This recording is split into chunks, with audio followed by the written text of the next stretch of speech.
我们现在可以看到 Rust 里关于变量的这几道题。那么首先我们看一下练习这第一个练习。那么刚才我们在开始介绍的时候，我们提到了，在 Rust 中里面呢，我们声明变量是使用的 let 这个关键字。在这个练习题里面呢，提示报错，这里呢它声明了一个变量，但是它没有使用 let 关键字，所以这里我们很好改，我们使用 let 改一下，然后保存。对，现在这个提示已经没有报错了，我们到我们的 Rust 命令行看一下。现在我们可以看到输出已经正常了，练习已经结束了。那么我们现在就要切换到第二题里面去，我们使用 n 有 next 看一下。这里我们看一下，这里我们在这里可以看到一个错误。现在我们进行到第二题，我们去看一下第二题。你可以在这里仔细看一下这个相关的它的一个错误信息，我们可以根据这里的错误信息直接去第二题里面去进行修改。它这里告诉你，在这个点我们必须知道这个类型。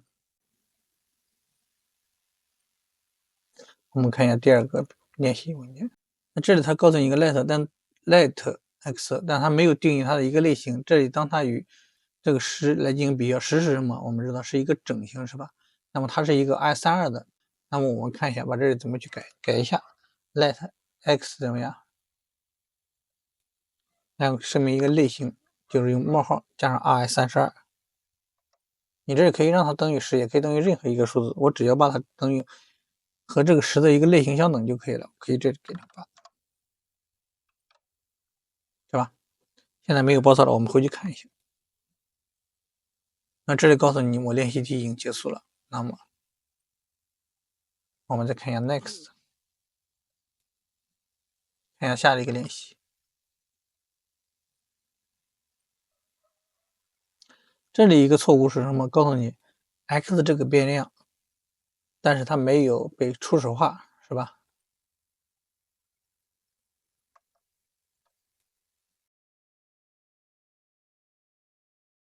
就这个地方只有声明了一个变量，但是我们没有给它做初始化，所以它在打印的时候呢就会报错。这个地方我们给它初始化一个值，任何一个值都可以。这初始化结束了，我们回去看一下。那这里已经解决掉了这个练习题。我们再看一下下一个。那这里我们看一下这个地方，从提示里面呢说，我们这里不能改变，就和我们刚开始练习代码是一样的。这里对一个变量进行了2次赋值。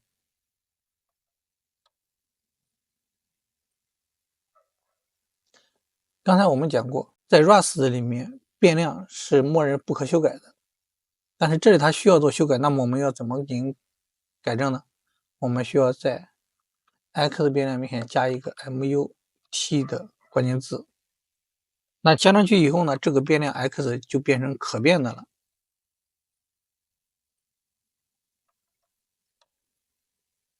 现在我们可以看到，这练习题已经结束了，是不是？已经成功了。那么说明我们的修改是对的。我们看一下第5个练习，讲的呢是 Rust 里面的变量类型不一致的问题。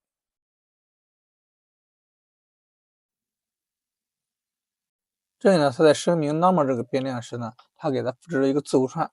Rust 呢会进行类型推断，推断时呢判断它为字符串切片类型。那么下面在给 normal 2次赋值的时候呢，它赋值的是3，它是一个整数型。我们在这里用 let 重新声明一下 normal 这个变量，然后这个问题就可以解决了。现在我们在这保存了，我们看一下。现在已经练习完成了。那么我们可以按 N 回到下一题。现在我们看一下第6个练习题。在第6个练习题里面呢，我们看到首先它定义了一个常量，就在这里呢，我们并没有为 normal 这个常量指定一个具体的类型。但是在 Rust 里面呢，对于这种常量呢，我们是要求声明的时候必须是指定类型的，类型必须在编译时是已知的。所以呢，我们这里要修改它，因为这个3呢，它是一个整形，我们给它修改为 int 32位的这种 i32个式。那么现在我们保存编一下看看。